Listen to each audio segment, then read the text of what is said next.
I would rather play the game, right, and suck at the game, as opposed to being a spectator who's not playing the game and only laughing at the people who are playing the game. You have to first develop the habit, and only then should you actually look for ways to optimize the habit. Talk to as many people as possible and treat it as a game. This is going to be a huge podcast episode for all of you out there. This is a very much requested topic. A lot of you want me to make a video talking about communication skills. What are these skills that you need to develop outside of just coding or any other, technical skill? How can you learn to speak fluent English? How can you develop confidence? How can you learn public speaking? Like how can you talk in front of like 100 people or even like 1,000 people out there? This podcast episode is going to be the answer to all of your questions about soft skills and communication skills in particular.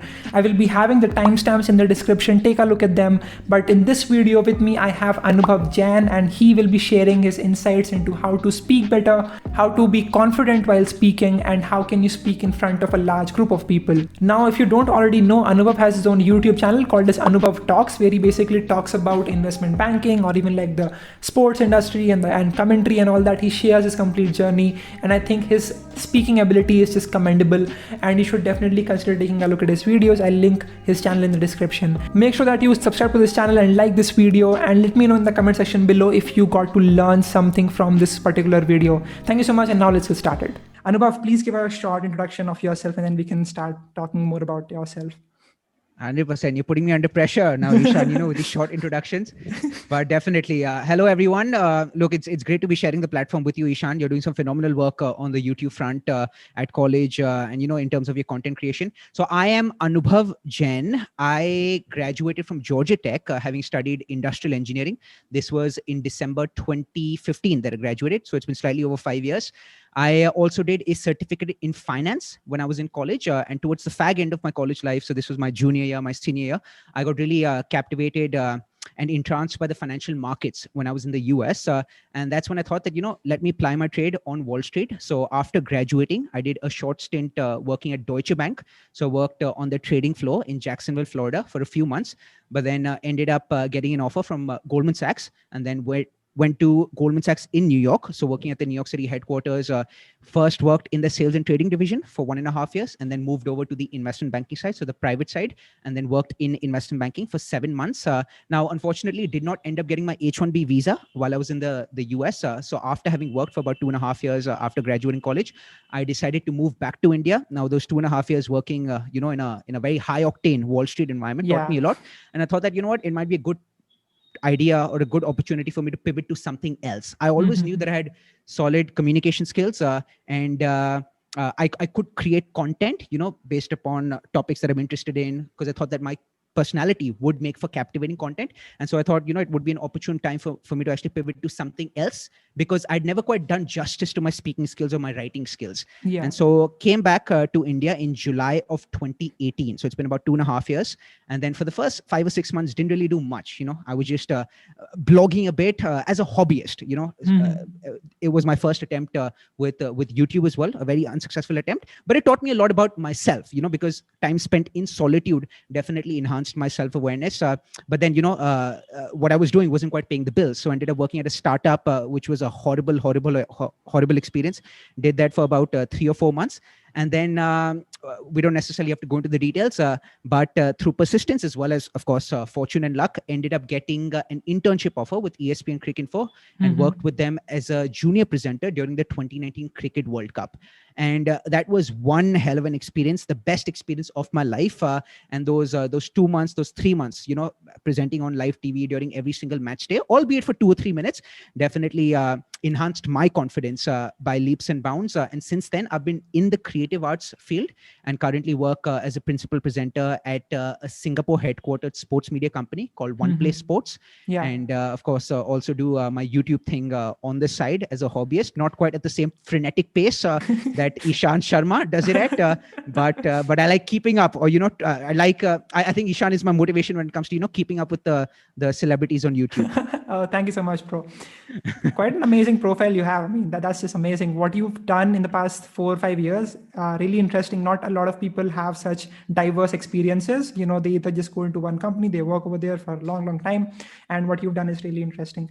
So yeah, tell me, like, how did you improve your own spoken English? Like, as all of us can hear from you, have an amazing English skills, and you can also take a look at his YouTube channel over there. Also, he has made some amazing videos on how to improve English as well as some other topics. But yeah, tell me a little bit about that. How did you improve your skills? And how was your English capability before joining, before going abroad? And like, what was the difference? 100%, dude. So look, there are definitely some universal rules when it comes Yeah. to improving your English, right? Like things that you hear about from everyone, like read a lot more. So we can definitely talk about those. But as you know, in your question, you mentioned how did I improve my English speaking skills? So the way I went about actually improving my communication skills, my lingo is slightly different. So to be completely honest with you, until probably after graduating college, I did not quite read books. Like I never read books, only because I never had the patience to read books. You know, you need a lot of patience. My sister was very different. She used to sit down, read books. She read the entire Harry Potter series and whatnot, right? I never used to read books. But what really helped me, and I wouldn't do this because I thought, ki, acha, this is going to help me improve my English. It just happened very naturally. I used to watch a lot of sports growing up, a lot of sports. So a lot of cricket and a lot of football. Now, what happens is when you're actually watching sports with rapt attention, right? You have these beautiful commentators who are speaking, and honestly, their commentary is like music to your ears. And so I just picked up on the way they spoke, which is why a lot of people say that, oh, you know what, Anubhav, your English or this way you speak is actually fairly refined as opposed to like the urban dictionary style. Only because I feel I actually picked up, or the commentators in the sophisticated or refined manner in which they went about speaking actually influenced my speaking a fair bit as well. And so that helped me. So that's something I would say, you know, you don't necessarily have to read or memorize words or memorize the meanings of words. You could do that, but I think you can just listen to podcasts, right? Listen to some of your favorite speakers in the commentary box or through podcasts or the interviews. So that's one very effective way and a fun way as well in which you can go about honing your English speaking skills. Then what happened was, look, I can't deny the fact that I was privileged as well, going to an English school, right? So I went to a Christian school. I went to La Martiniere for boys. So of course, I did know English. I did not make any grammatical errors, but at the same time, I was very underconfident. I would barely speak initially. What actually did the trick for me, or what really flipped this switch, was the fact that when I went abroad for college, right? I went to America. My parents were dishing out $40,000, $45,000 every single year on my education abroad. So I went with a fire in my belly, thinking that, you know what?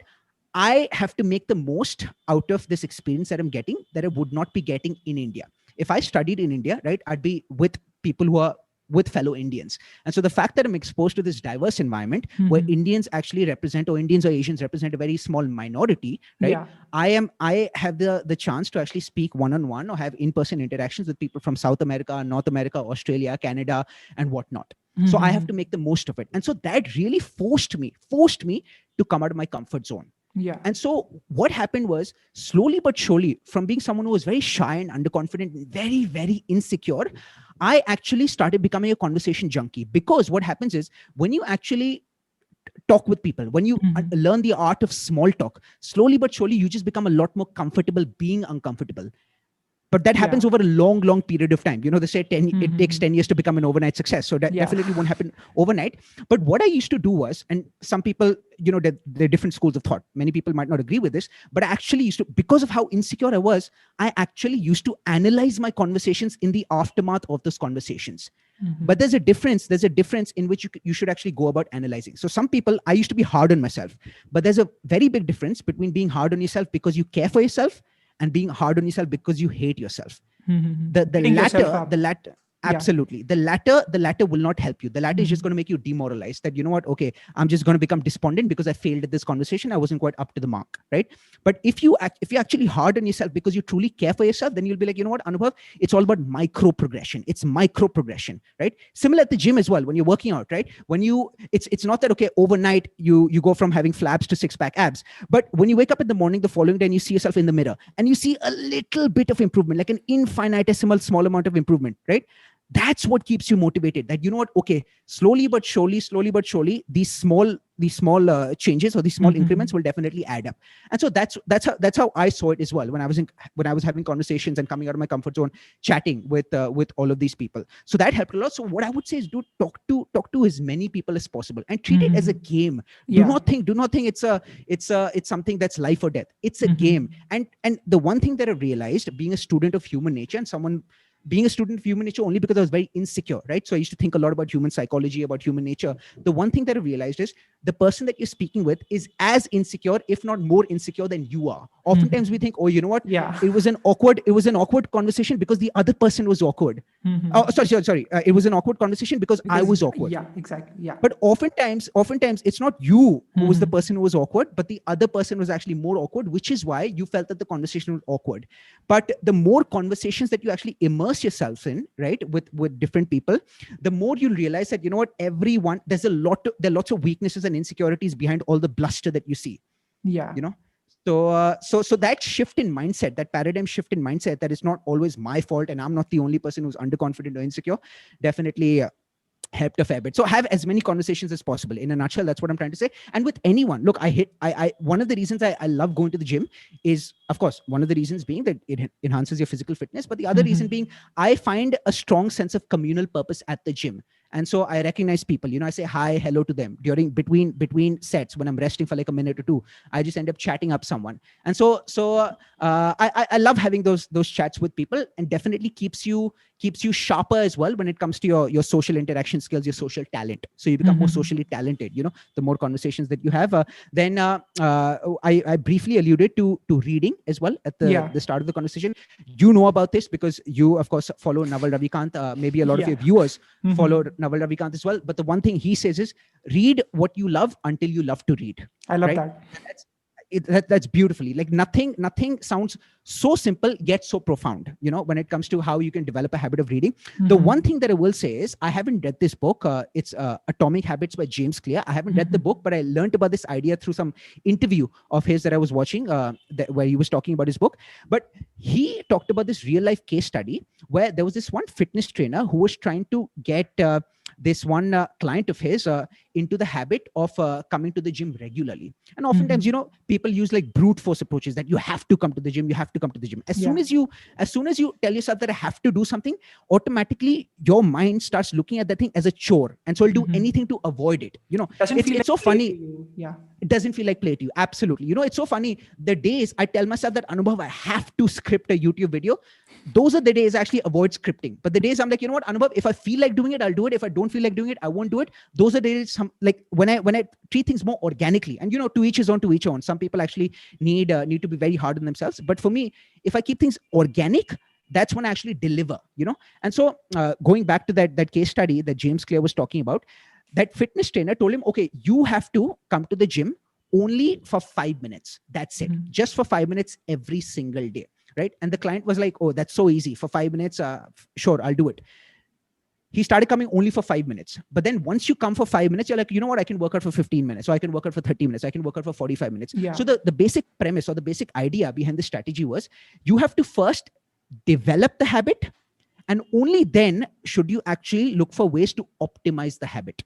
Right. So developing the habit is, okay, showing up to the gym. That's the habit, right? You come to the gym for 5 minutes or you come to the gym for 50 minutes. You have ticked off the box of showing up to the gym, right? Yeah. Now, once you've developed the habit of showing up to the gym, right? Be it for 5 minutes or be it for 15 minutes or be it for 1.5 hours, right? That's when you can optimize the habit, which is, okay, now how can I actually go from 5 minutes to 15 minutes, go from 15 minutes to 45 minutes, go from 45 minutes to 1.5 hours, right? So what I would say is, when it comes to reading as well, maybe start with just 15 minutes of reading. Tell yourself, okay, before bed or whenever you feel like it, right? I'll just do 15 minutes. Make it so insignificant that it just becomes like, okay, I just have to read 10 lines. It's so simple. I can just read it like that. 100%. Absolutely. Right. And then you'll see, okay, if you feel like reading more, go for it. If you don't, fine, you've completed your quota for the day. And then slowly but surely, through these incremental steps, you can then optimize the habit of reading by taking it up a notch from 15 to 30, 30 to 45, 45 to 60. So that's what I would say. And while you're reading, what I sometimes do, not always, only because, again, if I take this too seriously, then again, reading won't seem as organic to me. But sometimes if I come across a word that I've actually come across a lot of times in the past, some word that captivates me that I don't know the meaning of. So what I'll just do is, I'll just note it down somewhere in my diary and then later look up the meaning of the word. But that isn't enough according to me. You can look up a word, fine, you can add that word to your vocabulary. Now, what is your vocabulary? Your vocabulary is pretty much the body of words whose meanings right? But that doesn't, so just because someone has an extensive vocabulary doesn't necessarily mean that that person is actually making use of that database or making use of that vocabulary. That's completely true. Yeah. So the way that you can actually utilize that body of words that or your vocabulary is, number one, of course, by having conversations with people. Number two, by actually seeking out different ways of saying the same thing. So I did create a couple of videos on this as well on my channel talking about this, but I'll talk about it in detail right now. Seeking out different ways of saying the same thing. Now, I'll give you an example, right? Now, think of certain words or phrases, right, that you use very commonly, and so much so that you're actually bored of using them. Maybe I'll give you a very small example. We use the word harmful a lot, right? Now, you can be like, okay, what are some other words that I can use that could be a good substitute for harmful? Pernicious is one example, right? So now what's going to happen is, as soon as you create like an association between the word harmful and the word pernicious, which is a synonym for harmful, right? Your brain now registers that association. So the next time you're using harmful, your brain will then nudge you, okay, you could use pernicious instead, only because you have now formed an association in your mind between harmful and pernicious. It's substitute, right? So maybe the next time you end up using harmful only, but you'll be reminded of the fact that, oh, I could have used pernicious. This might happen a couple of times, 3 times, 4 times, but there will come a time when you'll be about to say harmful, but then automatically you'll stop yourself in the tracks and be like, oh, you know what? I can say pernicious. And all of that happens in a fraction of a second, in a split second, right? We sometimes say things like outrageous or some, not ideal. Say something like preposterous, say deplorable, So when you create these associations, that's how you can actually cement these things in your memory, So seek out different ways of saying the same thing. And so I learned this technique only because when I work as a sports broadcaster, right? When I'm commentating during matches, look, I could be commentating on matches nearly every single day. And there are events that take place in sporting matches that are the events that take place in today's match that will take place in tomorrow's match. Say a corner is taken by a football player, right? Yeah. Now I have to think of different ways of actually describing the same set of proceedings that are taking place in a match, right? Otherwise, as a commentator, I'll get very bored, or the listeners or people who are actually watching me or listening to me will be like, oh, you know what? He or she uses the same set of words or phrases during every single match. And so seeking out different ways of saying the same thing, that's something that I find very useful as well. Then when it comes to your, and let me know whenever I'm going off track, Ishan, okay? Whenever you have any follow-up questions, or whenever I'm going off track, or whenever you want me to touch upon any other topic. One question that I wanted to ask about is confidence. How can someone build confidence? And that can be like confidence to talking to some stranger, confidence to talking to your opposite gender. I think that's a big problem in my college. The guys are too afraid to talk to the girls, and they're just like, isse kaise baat kar rahe, and all that. So how can one develop confidence and become like this alpha male, as they call it? Bro, I won't call myself like an alpha or anything, because a lot of alpha males, if you actually think about human psychology as well, and I'm not, disparaging alpha males in any way, but a lot of alpha males appear alpha or try to appear too alpha only to compensate for the inherent insecurities that they have. Like fake it till you make it kind of a thing. Fake it till you make it. Or it's like the bluster or the facade that they're actually putting on, which actually hides the insecurities that they have, right? Especially the ones who appear too alpha. Whenever you're overcompensating in on any front, that's your way of actually hiding certain insecurities relating to the same front that you have. But Joby, I digress. What I would say is, dude, when I was in college, kya hua tha, like one of the ways in which I actually developed a lot of confidence was whenever I used to be in a lecture hall of say 200 people, 250 people, right? People from all over the world. I would be like, oh, you know what, Anubhav, just ask a question. Just ask a question. And oftentimes, in the 20 minutes leading up to me asking the question, I used to rehearse that question over and over and over again in my mind. I used to completely memorize it. And during those 20 minutes, I would never actually pay attention to what was happening in the lecture. But Joby, I felt that there was a good price to pay that helped me actually come out of my comfort zone. And what would happen was my mentality, this really helped me. I started believing that, oh, you know what, even if people are laughing at me, right? Even if people are laughing at me because I said something stupid, outrageous, I would rather play the game, right? And suck at the game, as opposed to being a spectator who's not playing the game and only laughing at the people who are playing the game. At least you tried. At least, absolutely. At least I tried. I may be sucking at the game, but I'm still better off than the people who are not playing the game at all. And so just internalizing this concept or internalizing this belief of mine helped me a lot. And then, we were talking about this earlier. Slowly but surely, as you have more and more and more and more conversations with people, dude, I'm not kidding, dude. You will reach a stage when you can actually make a conversation with a wall interesting. Yeah. You can have a conversation with anyone, dude. Absolutely anyone. You can have a conversation in your sleep. It becomes so easy after you've had so many conversations. People become predictable as well. People, I mean, you can actually go walk up to the receptionist at your gym or receptionist at a hotel, anywhere, and just have a conversation. And a lot of people actually taken aback as well, only because typically not too many people will actually approach with the intention of having a conversation. Sabko bas apne kaam se man hota hai, right? And so people are taken back surprisingly. Oh, wow, he or she wants to have a conversation with me. This is good. That's a pleasant surprise. And people open up. And when you're actually authentic, as in when you're actually not afraid of showing your quirks, people respect that a lot. A lot of people who take themselves too seriously, thinking that, you know what, if I put on this very serious facade, then people will respect me more. I actually feel that the people who take themselves too seriously should not be taken seriously at all. Yeah. How can someone be serious all the time? How can someone be serious all the time? And so I feel that if you're actually very authentic, if you open up a bit, now, of course, I'm not saying you should show all your cards, right? When you're first like meeting someone, but if you open up a bit, then that gives the other person that you're actually speaking with the confidence to open up to you as well. So the other person feels, okay, now I can reciprocate as well, only because he or she, by opening up, has given me the license to open up as well, and I feel comfortable opening up to this person as well. And so that's something I say. Even if I'm meeting someone for the first time, within 15 minutes of that conversation, a third party who might be observing or listening to that conversation will feel as if, oh, I've known this person that I'm speaking with for years, as opposed to simply having known him or her for 15 minutes. Yeah. Makes sense. So, makes sense. What would be your tips for people to improve public speaking? Because I think that it's very simple for me to just speak in front of the camera. Like I can do that very simply. Every single day I do that. But the problem that I face is that whenever I come across and I have to deliver some sort of talk in front of like 50 or like 100 people, I zone out like completely. I have no idea how to do that. That is definitely because I don't have enough practice. But is there any other formula that people can use to improve their speaking ability in front of a lot of people?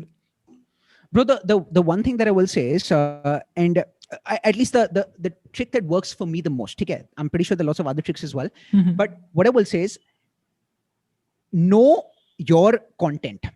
That's what I would say. Know your content. And that's KYC. Exactly what works for me. Yeah. KYC. What works for me when I am, so look, I don't give too many speeches or talks in public settings, but what I do is, I am doing lots of live broadcasts, whether, hundreds or thousands of people who are actually watching the live broadcast, right? So I could be, say, having a chat about cricket with a couple of cricket experts, and I'm the moderator, I'm the host. Yeah.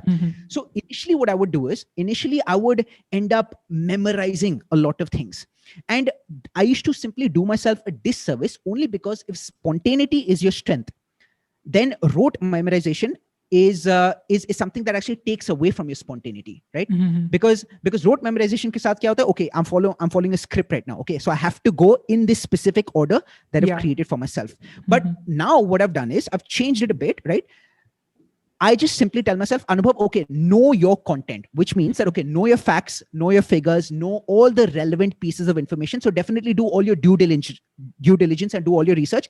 And then as soon as, it's time for you to actually deliver that speech, or it's time for you to actually start that virtual chat, just go out there, express yourself. Just express yourself. I know it's easier said than done, but when you know your content, then you'll see that automatically your mind or you, right? You'll automatically be able to actually pull all the pieces of information that you've stored in your head, and then be able to actually deliver it very fluently. It's something like this. I'll give you an analogy, right? Now, if you could be a very fluent English speaker, right?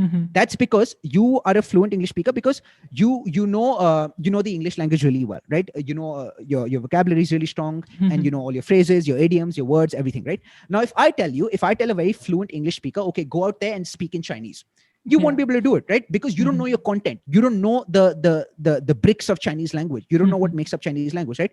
So if you actually know your content, if you know what you're talking about, if you know the fundamentals or the basics or even the advanced concepts in and out of the topic that you're talking about, then store it in your head, and trust me, just trust your instincts and go out there and express yourself, as opposed to relying upon rote memorization. Because with rote memorization, as soon as you go off track, or as soon as you forget something, that's it. You'll feel as if I have absolutely I've made a meal of this. And so know your content. I know sounds very simple, but it's very, very effective. Has been very effective for me.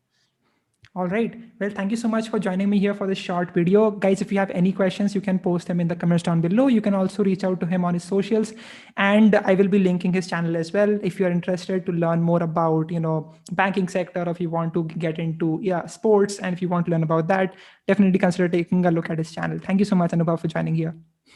Thank you so much, Ishan. It was a pleasure, and we should definitely do a part 2, part 3, part 4 as well. I think there's more. There's a lot more that we can cover up right now. 100%, and would love for you to come on my channel as well sometime in the near future. That would be amazing. Thank you so much. Brilliant. Thanks, man. So yeah, guys, that is the podcast episode. If you have any questions, you can post them in the comment section down below. You can also connect with Anubhav on his Instagram. I will leave the link to that in the description. And also take a look at his YouTube channel. It's pretty good. But yeah, thank you so much for watching till the very end. Make sure that you follow me on Instagram at Ishan Sharma 7390. If you have not shared the video yet, please do that. That would really help me out a lot. If you have learned one thing from this complete conversation that we had, let me know in the comment section down below. But yeah, thank you so much for watching, and I'll see you all in the next one. Bye-bye.